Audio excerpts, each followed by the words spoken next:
Good evening and welcome to Plain Talk. My name is Christopher Ram. Thank you for joining me on this Christmas Day 2019. Let me take this opportunity of hoping that you've been having a very peaceful, happy, and indeed a Merry Christmas, as we say in Guyana. And that wish comes not only to all Christians, but indeed to all Guyanese, because in many ways Christmas represents much more than just the birth of Christ, but the significance of greater things in our society. On Plain Talk this evening, my guest is Dr. Valerie Leung. She's a doctor in law, not medicine. She is one of the founding members of the People's Republic Party, one of the parties that have submitted a symbol to the Guyana Elections Commission with the intention of participating in the upcoming general elections. Dr. Leung, thank you very much for coming on Plain Talk. Thank you for having me, Chris. Your party, the public, as far as the public is aware, is made up predominantly of Christian pastors and leading church people. Is that correct? It's made up predominantly of Christians, but not necessarily Christian pastors and leaders. There are those in the party, but not exclusively so. I'm certainly not a pastor, although it was reported that I was in one of the newspapers, but I'm not. But the persons who constitute the leadership at this stage, is it correct to say that they're all Christians? Yes, they are. Is it then that this party is intended to promote Christian values or Christian theology and religion? Not to promote Christian theology and religion, but you could say Christian values. Our standard for membership in the party is our code of conduct, which makes no mention of any religion, of God or of Jesus Christ or the Bible, but those principles that are there are biblical principles. But I do believe those principles can be found in other religions. Now, you have the atheists who reject the concept of God. You have the agnostic who cannot say whether or not there is a God. You have the polytheistics who in fact recognize that there's more than one God. Do these people have a place in your party?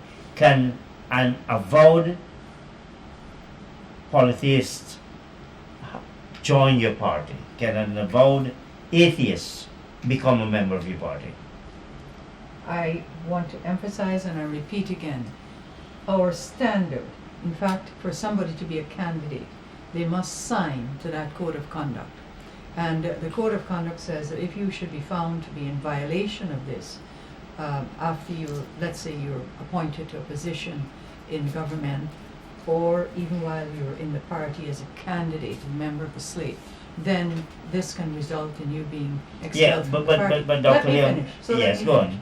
So, but the nature of those principles, historically, traditionally, a person who does not believe there is a God, because the belief in a God polices us, that regardless of who's looking, who's available, who's watching, who knows or who doesn't, that belief that there is a divine superior being, omniscient, omnipresent, omnipotent person, who sees and will judge and will hold you to accountable, that belief polices you and is what will keep people in line, so to speak. Yeah, but my question is more direct.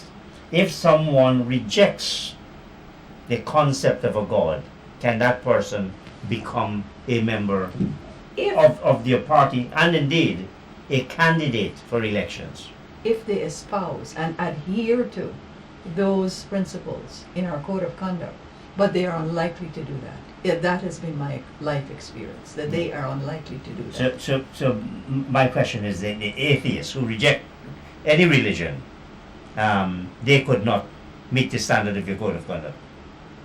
They could, but it's unlikely. Because that, without that belief that there is a God who watches and who will hold you accountable, that there will be judgment, there will be sanctions by a divine being, is what keeps people in line. Historically, that is so. So, For example, in the Code of Conduct, it says that you will act in the best interest of Guyana. you don't have to be a Christian or a Hindu or a No, Muslim. you don't. And that if there arises a conflict of interest between your best interest and the best interest of the country, you will choose the best interest of the country. But we know from what's gone on for the last 53 years that that doesn't happen. Generally, it doesn't happen if there is not that fear, that reverence that someone is watching. People live for today when there's not that. You know, there's a line in scripture that says the fear of God keeps us from evil. That's true, but you see, Dr. Leung, what this program hopes to do is to give smaller parties the opportunity to appeal to the public, because there's a lot of built-in discrimination against small parties in our electoral and our political and our governance system. But for smaller parties, for persons to be attracted to these smaller parties, they have to be very clear. Now, whether you like the PPP or not, whether you like the APNU or not, whether you like the AFC or not, at least you have some idea where they stand. You have some idea that, look, religion is not important, is not predominantly important in their case. But if you are saying, and your group, and I'm going to ask you about your group, the People's Republic Party, if they're saying we reject the APNU, we reject the PPP, then what makes this People's Republic Party a genuine alternative to the others? Because the reason we reject what are the governance or those that have governed for the last 53 years is because we believe they have not done so with integrity.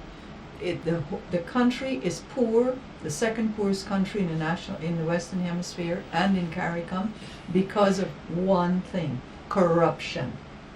So that is our reason for rejecting them. And when you look at our code of conduct, that is what it seeks to guide people, to regulate people, to avoid and eschew corruption in governing a nation. But they themselves, those parties, say that they reject corruption, that they're going to investigate corruption, that they're going to condignly sanction corruption.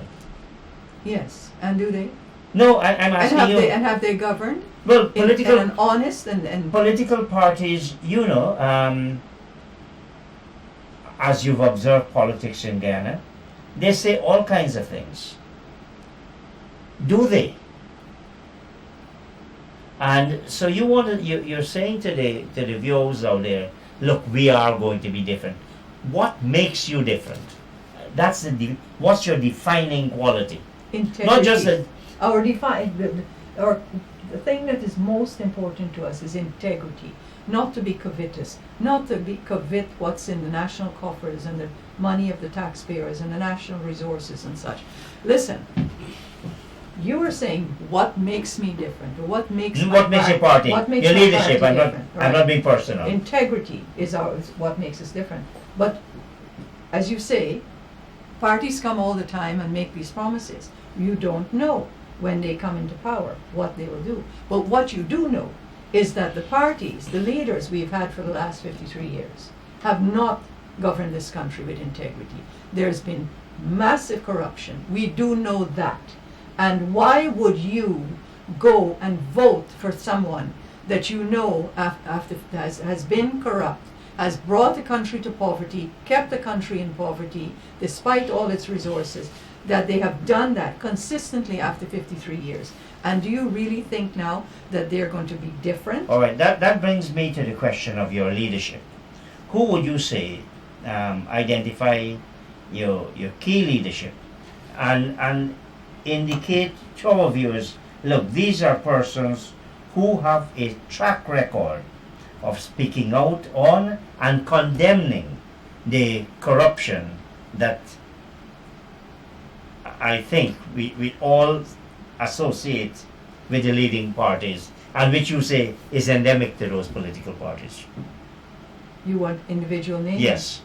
Well, for example, we have Phyllis Jordan, who has a track record for many years of working within the communities to build, to help remedial education, and she has been the head That's of Phyllis Jordan, you Phyllis said? Jordan. She has been the head of an organization called Operation Restoration that has done a lot of work over the years in teaching parenting skills, small business, going into the schools, teaching the children how to protect themselves. But they have brought a message of abstinence, for example, and faithfulness to one partner in marriage. But that has nothing to do with corruption per se, does it? Well, It has to do with values, but not corruption. it has to do with values, But but not she has no corruption. track record of having stolen money that has been given to the organization with by the World Bank or any other international But I was agency or such asking like who that. have championed anti-corruption causes, who will be prepared to call out political leadership, who will be prepared to identify and publicly name and shame persons who they think have been corrupt. That's what I'm trying to get. Phyllis Jordan is a community-based worker, but not necessarily that. What are some of the other names? We have Patrick Bourne. Mm-hmm. We have Timothy Norton, who's a pastor of long standing in the Christian church, has worked. Timothy. Norton worked throughout Guyana as a pastor in the Christian church, and there are others. We have other pastors who have worked humbly, but labored quietly. You see, you have to realize that in the Christian church, we operate on the principle that the good you do must not be done openly and it must not be publicized. So that often causes persons to say, what have you done? What is the church done? What have you done first? Who do you support? How many widows do you help? Which sports team do you help? Which school do you help? But that's inimical to our principles as Christians, or the teaching of Jesus Christ. That But you good say must be done secretly. you've also said that this party is not a Christian party. I know, but I also said that at this point, many of the key people involved in the party are Christians, and so they would have operated on those Christian principles, where good must be done quietly. But okay, so good must be done quietly. As you know, the Synoptic Gospels attribute to Jesus Christ the oft-quoted statement, "Render unto Caesar the things that are Caesar, and unto God the things that are God." Is the People's Republic Party not encroaching on the secular affairs of the state?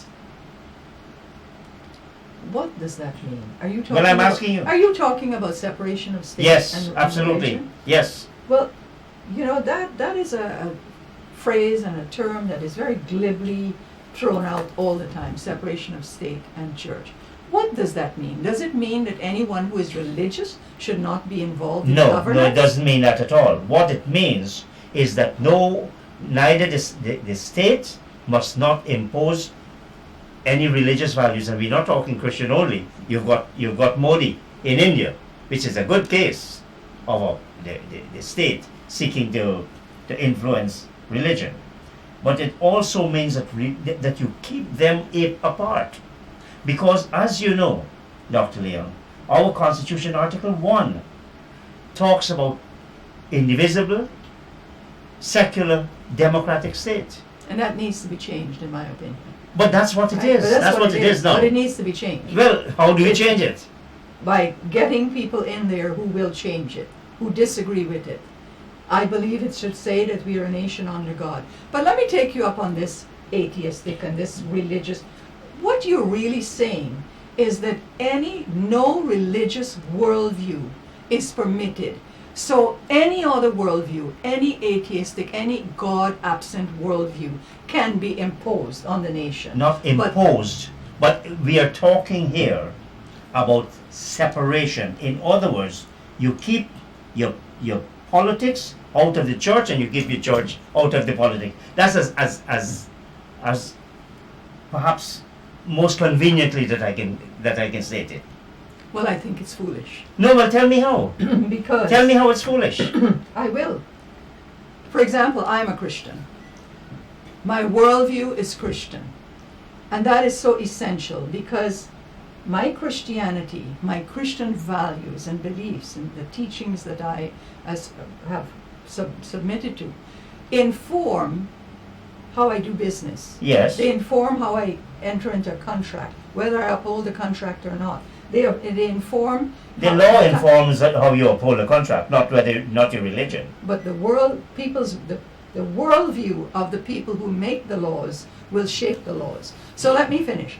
My Christian worldview informs how I conduct myself as a parent, as a wife, in my family, in my community, how I conduct myself as an employee or as an employer. I will not violate my employer's business. I will work for the betterment of my employer. Or as an employer, I will not defraud my employees, underpay them, and all of this. So one's worldview is essential. It cannot be separated from one's day-to-day life because it informs what you do all the time. Well, let's And go. as a leader, your worldview will impact how Well, you what lead. happens, Dr. Leung, if, for example, a non-Christian party was to get into power and try to impose its religious values against those of any other? That's the kind of danger you have. Look, everybody has a worldview, whether it's religious or not. Whether it involves religion or not, everybody has a Sure. worldview, right? Sure. Everybody has values. But there is this separation of the church from the state. And what makes you think that separating church from state, somebody who absolutely eschews any religious or beliefs or values and is strictly secular or atheistic in their worldview, they're going to make good laws for a country, they're going to make good policies. Why simply can't a because secular person make good laws? They can. I'm not saying that, but I'm saying they have a worldview. They have values. Everybody has values. It's like saying value-free education. That is nonsense. Look. There is nothing such as value-free. You don't have to teach values to teach values. I don't understand. You You teach don't have to values teach values. to teach values. I'm saying you teach values by the reading portion, the selections of reading that you choose for your students. By your own lifestyle, you teach values. You don't have to get up and say, I'm teaching abstinence, or I'm not teaching abstinence. I endorse abortion, or I don't. I endorse fornication, or I don't. You teach it by your lifestyle. I go back to the quotation I just referenced. Render unto Caesar the things that are Caesar, and unto God the things that are God. Where do you stand with that? Because that is regarded by many theologians and academics as forming part of that foundational principle of separation.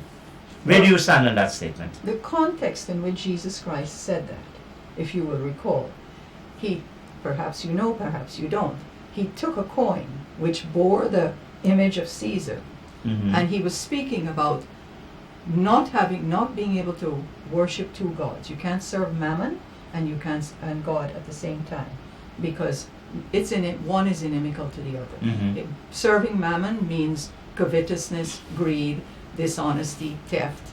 And so he said this: render Mammon, render money, render the love of money unto the source of it, render unto God what belongs to him. So you must take it within the context. He took the coin and he said, this is Caesar's image, right? But we believe that man bears the image of God. So render unto God what bears his image. Render unto Caesar what bears his image, namely money. But for mankind, we bear God's image. We must render unto God what bears God's image. Let's put it in a slightly different context. The atheist, or perhaps even the religious liberal, may have no problem with homosexuality. BGT. What is the position of the leadership of the People's Republic Party on issues such as homosexuality? We believe homosexuality is wrong because homosexuality is inimical to design and function. We must determine and define normal and abnormal based on design and function. And is that a governmental function? It is a governmental function to preserve and protect what is right and to do what is best. What is right as defined by whom?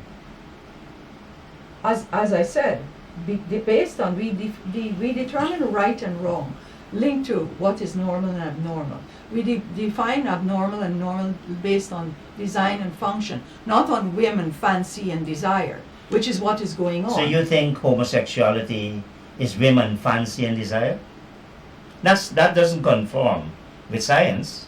It doesn't? No, it doesn't. So two men, I asked you a few weeks ago in a private context, what is gay sex? And you said you didn't even know. Because the reality is, one man sodomizing another, or for that matter a man sodomizing a woman, that is not sex. But that is not sexual intimacy that is meant to exist between man and a woman in marriage, right? There are certain things that are essential to marriage, that sets the marriage covenant and the marriage relationship apart from every other. For example, you don't expect siblings to have sex. You don't expect parents and children to have sex. You don't expect co-workers to have sex. But it is understood. So you believe a government should legislate what happens in a bedroom? I believe, well, why should they legislate? So, okay, you're getting now that what people do in their bedroom. Remember, No, I'm trying to. wait a minute. Hold on, let me finish. I'm trying to get so that viewers out there can understand what the nature of the party and the kind of appeal you're making, and whether they are comfortable with what your party stands for. Well, to put it in a nutshell, our party stands for what is usually referred to as traditional or conservative values. So, for example, on the question of LGBT, we stand for marriage between one biological male and one biological woman, because we believe that is what is best for the community. Strong marriages, healthy marriages, the building block of strong societies. We as a government will do what is in the best interest of our nation. We don't believe that homosexuality and transgenderism those things are in the best interest of our nation, of our community, So- of our society. You are not appealing to that community to support your party in the upcoming elections. No, we are not. If you don't believe in marriage between a man and a woman, one biological man and one biological woman. If you believe that it's possible for two men to be married or two women to be married, no, we don't want you in our party. You mentioned about marriage. What about civil unions? What's your position? Well, not yours. What is the position of the People's Republic Party on the question of civil unions? People, a man and a woman living together, having children outside of marriage, outside of formal marriage. You're speaking of what we know, we call a common law marriage. Yes. Which actually is a misnomer because a common law marriage didn't mean that originally. For me, marriage outside of a marriage covenant, of a marriage contract, is adultery or fornication, or both, depending on who the parties are involved. It is not for me. It is not for not what I want for my children. I don't believe it's in the best interest of society because it does not lend the greatest security to children, to the building block of society. I don't believe it's in the best interest of society. But I was asking about your party. The party. Well, I'm speaking for my party. That's my party's view on this. However, I do believe, as a business arrangement, let us say, it is unjust if a man and woman have lived together, just like if two business partners have worked together and they've acquired certain property and so on, for one to be disenfranchised because there isn't a marriage covenant. So I believe that when a man and woman, whatever, whether it's been a platonic friendship or whatever, and they've worked together and they've built up something, they've acquired property, I believe that each should get their fair share of property if that union should come apart at any time. Where does this question of morality stand in terms of your hierarchy of policies and values and causes which your party is espousing and is committed to dealing with? Let me remove the abstract nature of that question by asking you to put issue of homosexuality and religion alongside issues like poverty and climate change and foreign investment and domestic abuse and crime. Where does the party stand, and where do these things stand in relation to that hierarchy? Well, let's take crime, for example. We believe that crime is the fruit and not the root. And here's another an example of what I've been saying earlier. Crime, for example, in the US, they know that the majority of the males in prison have come from a fatherless home. That is a fact. That's a statistical fact. And that is because, as I said, it's also a statistical fact that they've come from a poor home. So it's not to isolate one thing and to say that's it and leave any other factors out. Might not be quite correct. Well, that's because poverty, you see, I come back, you know it and I know it, that the nuclear family is the strongest, best building block of a strong society. When a child is brought into the world in a situation of deprivation and division, there's no parent, or there's not one parent, or one is missing, and there's poverty, and the one that's there has to go to work and leave the child in the care of somebody else and so on. All kinds of abuse and suffering follow. They're sexually abused, they're physically, emotionally abused, they're denied proper nutrition, they're denied education, and this just leads to a whole plethora of problems which spills into the society. So I say again, crime is the fruit and not the root. And we believe, again, it goes back to govern in the best interest of the nation. Explain crime is the fruit and not the root. When you have somebody, major crimes being committed by millionaires, very successful business persons, How do you explain You're that? speaking now about white collar crime. I'm speaking about crime. Okay, but for in our yes, and in our there again you go. Fruit being the crime being the fruit and not the root. What was the grounding of that person? What was the childhood worldview in which they were immersed? That you're talking about the millionaire now who is stealing, although he has no need to do so. Worldview, that's why I'm saying worldview matters. We cannot govern divorce from worldview. We cannot educate divorce from worldview, because worldview matters in the end of how you run your family, how you do business. A man does not betray his wife and his children in the privacy of his home. And when he steps out of his door every day, he will be an honorable man in public life, in governance, or in business. You cannot be more in your public life than you are in your private life. That millionaire who continues to covet, despite the fact that he can't even use what he has, he's a criminal, perhaps nicely dressed and so on. What was the worldview in which he was immersed and taught and schooled as a child? I'm telling you, But tell us. crime is the fruit and not the root. No, but please explain What is it. the root? What is the root of that crime? Yes. Whether it's a pickpocket, whether it's a violent crime, go back and find out what was the socialization of that child, of that person as a child. What were the values that they were exposed to? But that's not a What was- religious issue, is it? Why you? Because- I'm trying to understand whether you're saying that that person is a criminal because they did not come up in a religious home. What about those who came up in religious homes? Well, it is possible to reject that. We know that.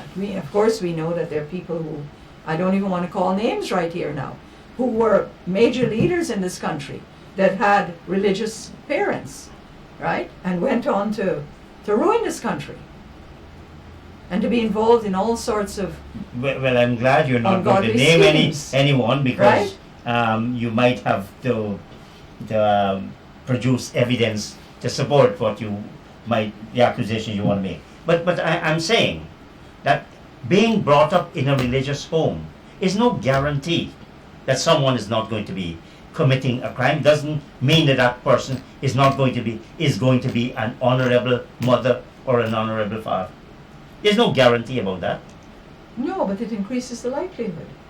What, It does. Does it not increase the likelihood that it is not so much religion? Because to say that, Dr. Leung, is to suggest, for example, that the agnostic or the atheist cannot have such moral groundings. Morality and religion are two separate concepts, as far as I know.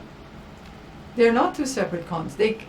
And now an agnostic can be an honorable person, but I believe in the heart of hearts of an agnostic who is honorable, there is a belief of some kind of accountability, some kind of, if you want to call it, karma at the end of the day, right? Which is, karma is another religion, is a religious concept, right?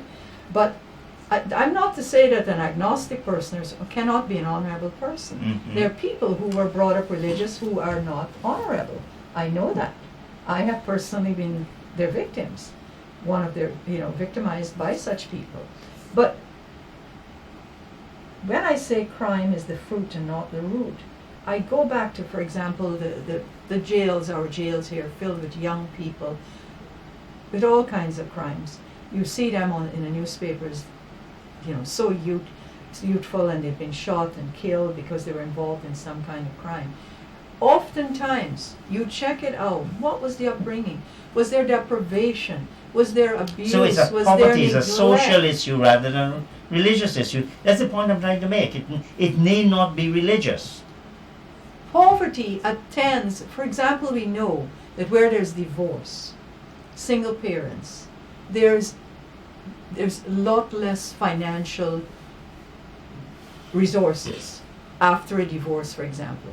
A single parent is likely to face a lot more financial challenges than when there are two parents rearing their children.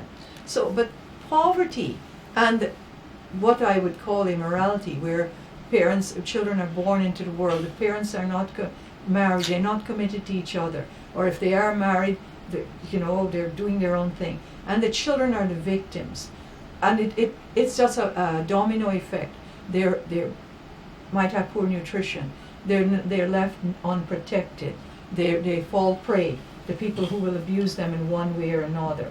When a child is not properly nourished, they cannot learn, and on it goes.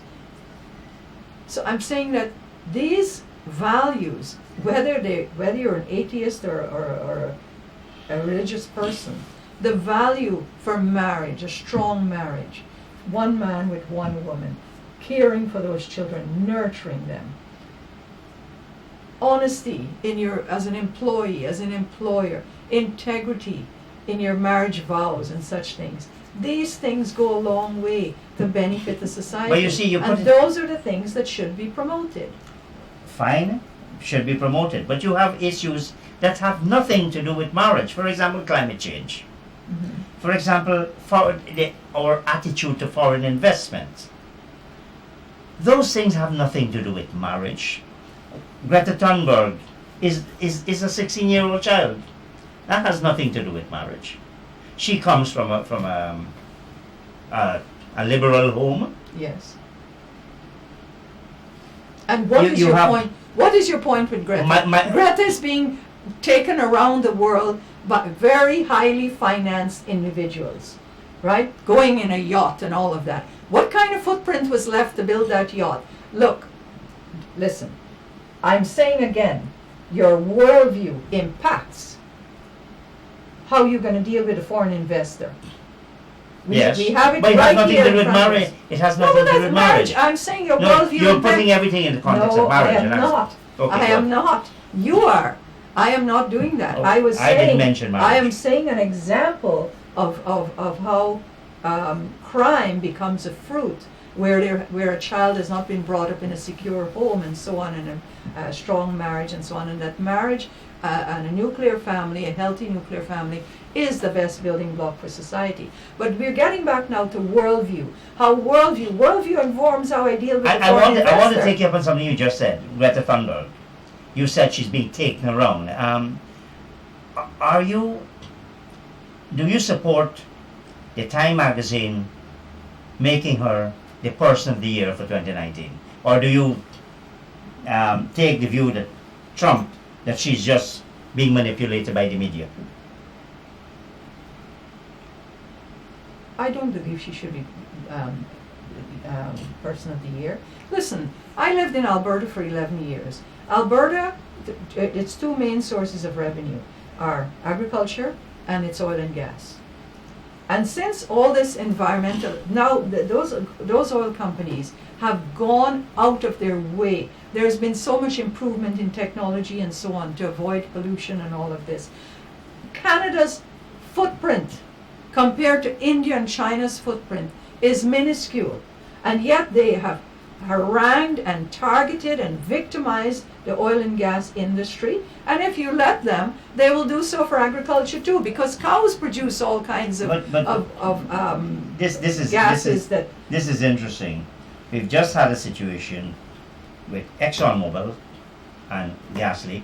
We've just had a situation in our own domestic place where Repsol, you read in today's papers, the EPA. So the question of whether persons engage in fossil fuel are bad or good, to me, is not the point. Because those companies are made up of real people. The people, probably ordinary people like you and me. But the issue of climate change, I wonder what the People's Republic Party's position on climate change is. Because for many, it's an existential issue.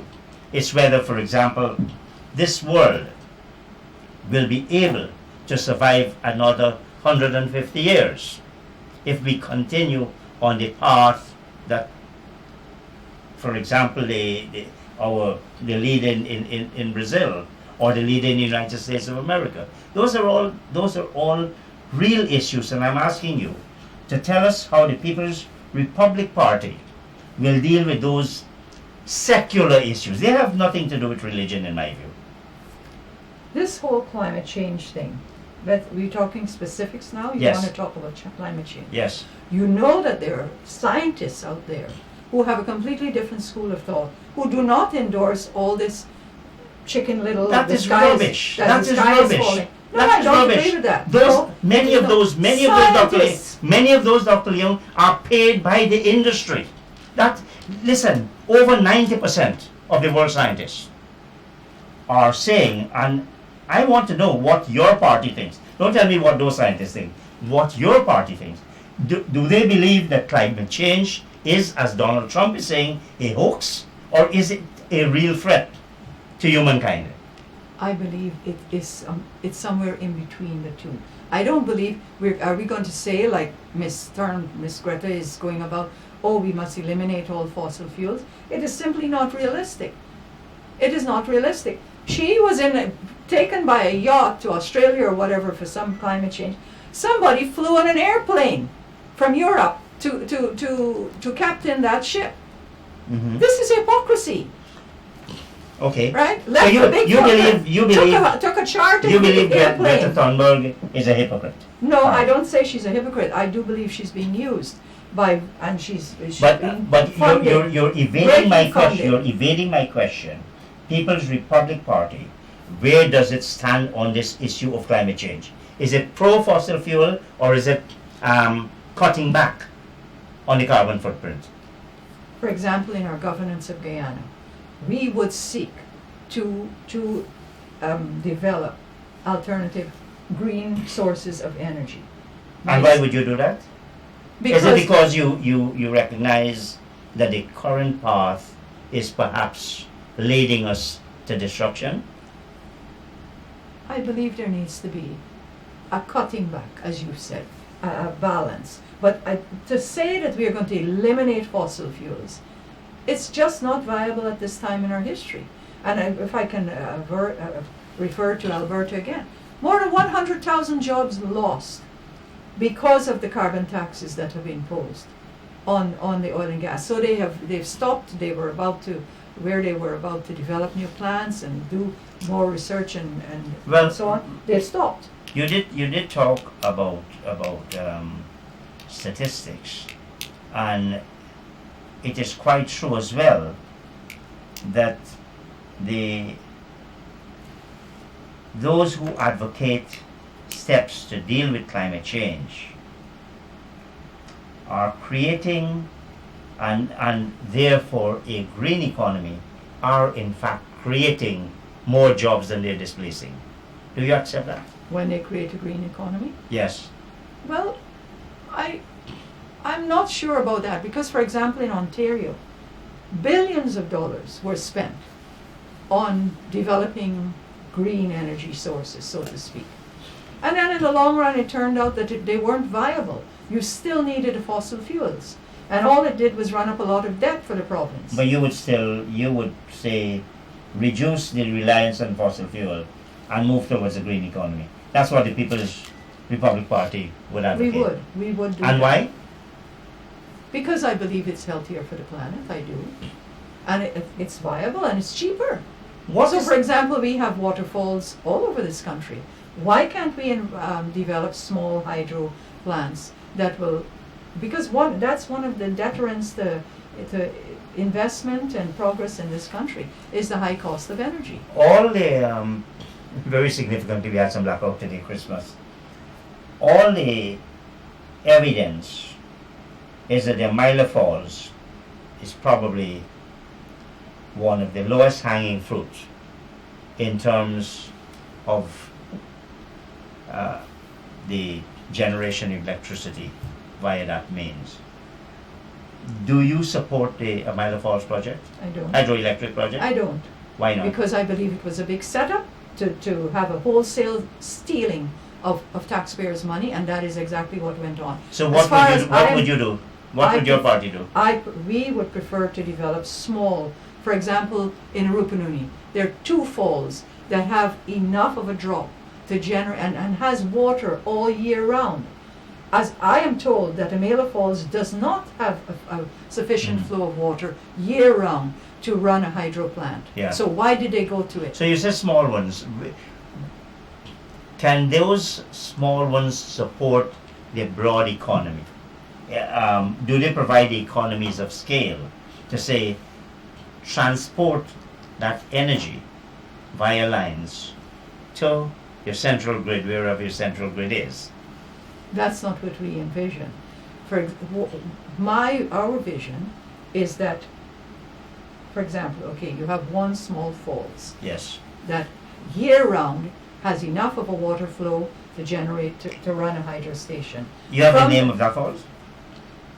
In Rupununi we have Makamaka and we have, I don't remember the But name of there's the Tumachumari, which was very successful and was just abandoned. but is it sufficient scale? Because obviously, if you're talking about hydropower, you can talk about community, or you can talk about the national economy.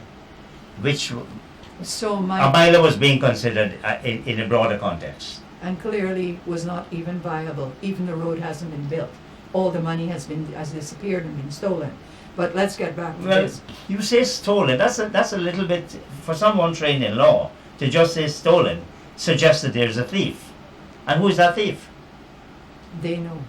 No. The But thieves know. no. But if you are saying this, no, it's Do you. you? If Don't you let's are get saying off on it, this rabbit path again, no. You are saying it. Yes. So, foreign investment. Where does your party stand on foreign investment? We are in favor of foreign investment, but it must be done justly. And what does that mean? That the Guyanese people must get what belongs to them. They must get their rightful share. And as it stands right now, the contracts that have been made, the oil and gas contract, Guyanese people will not get their rightful share. That is unjust. I do not endorse this kind of foreign investment. Why has the leadership of your party been silent in all this debate about the contract you're talking about? Why has it been silent?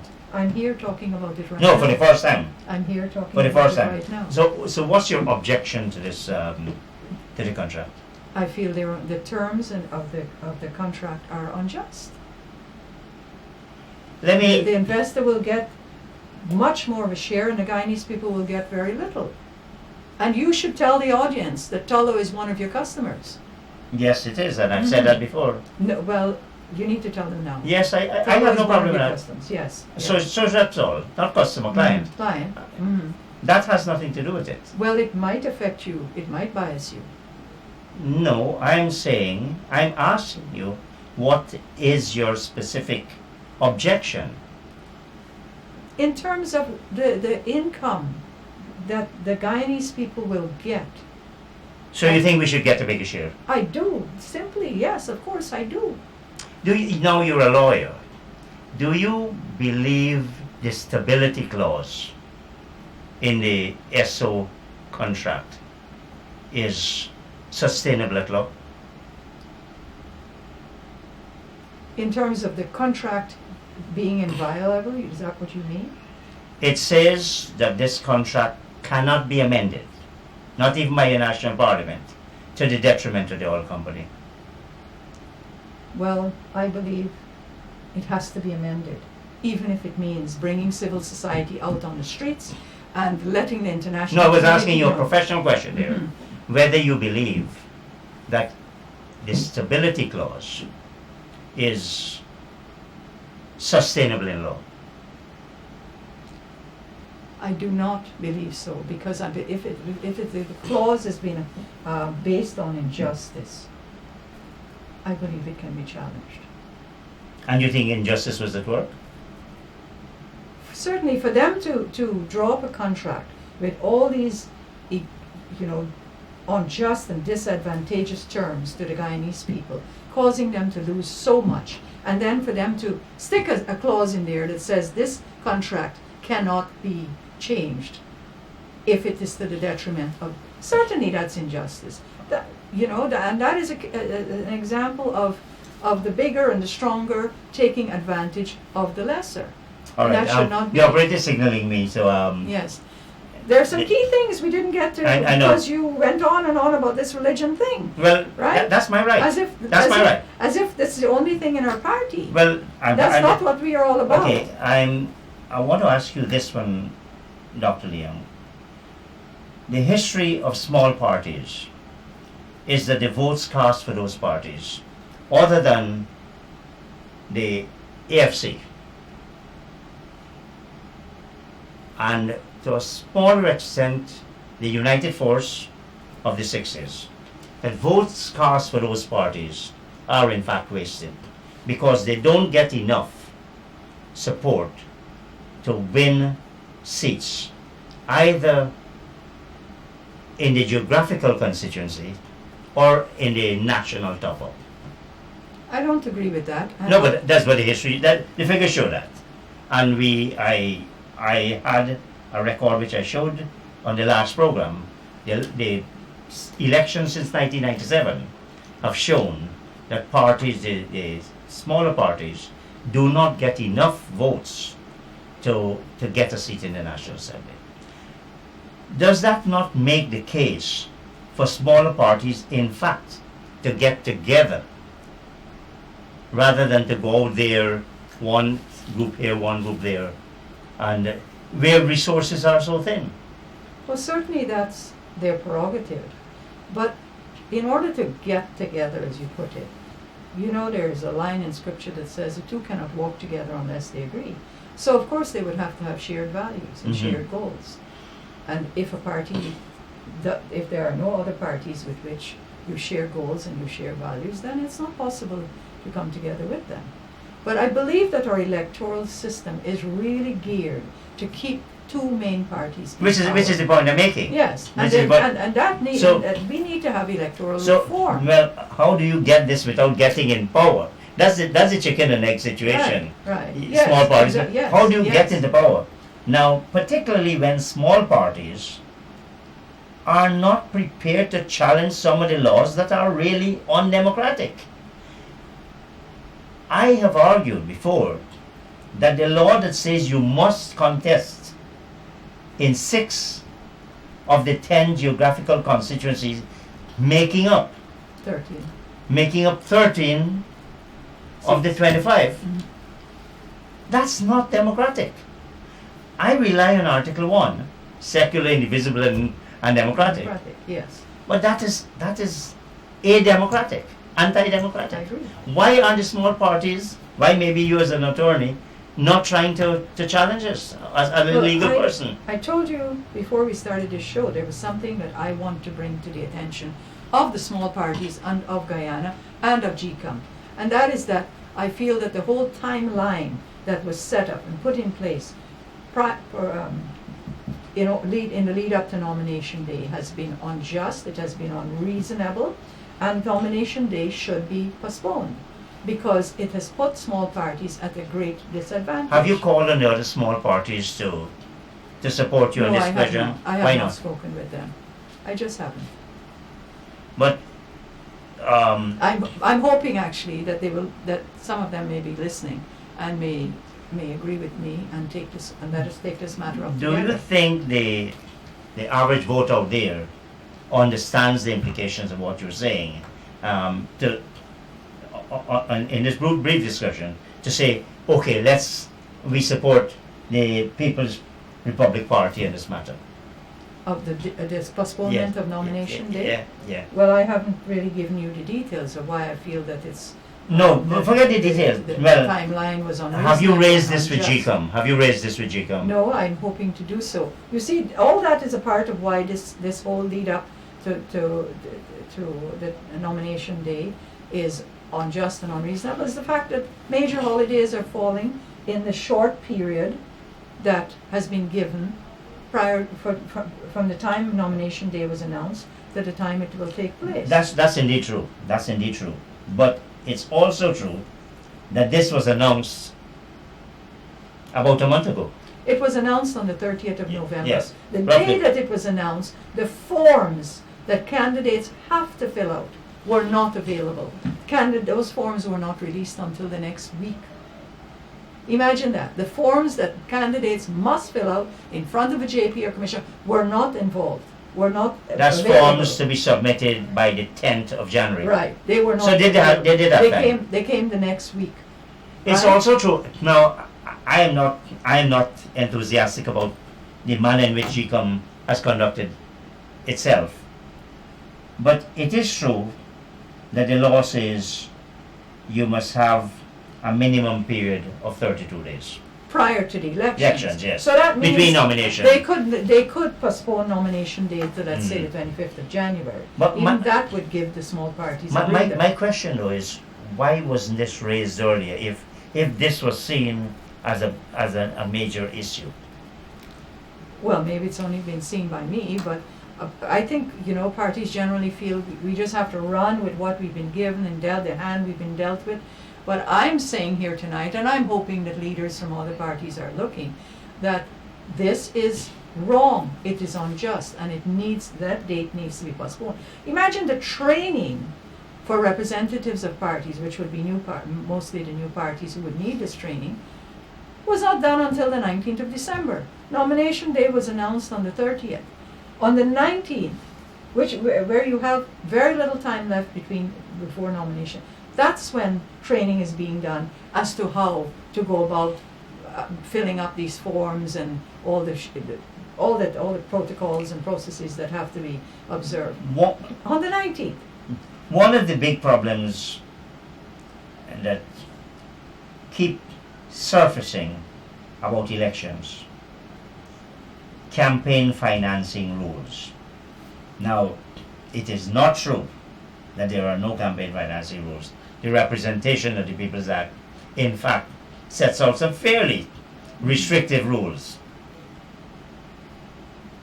Is the People's Republic Party going to observe the campaign financing restrictions set out in the Representation of the People's Act? Why should we when it's not required? Well, if it's law, it is required, isn't Well, it? GCOM doesn't enforce it. No, it doesn't enforce it, but apparently that's they don't have the if the police doesn't personnel. enforce maybe a theft, that doesn't mean Well, the thing is that just 30 Yes. seconds, yes. 30 seconds. Those rules, I've looked at them. They're quite onerous in terms of small party that doesn't have the personnel to be able to do all that bookkeeping and all of that. And then the society in which we live is largely a cash society. Where do I get receipts when I go on a speedboat and when I take a taxi from Supernana So and all of this? just It would be very difficult so to you will observe. not be, the party will not be observing. No, we will not. It will be very difficult to do. Dr. Valerie Leung, thank you very much for appearing on Plain Talk for this discussion. Operators and viewers, thank you, good night. I hope you've had a great Christmas and all the best for the new year. A most blessed 2020 to you. And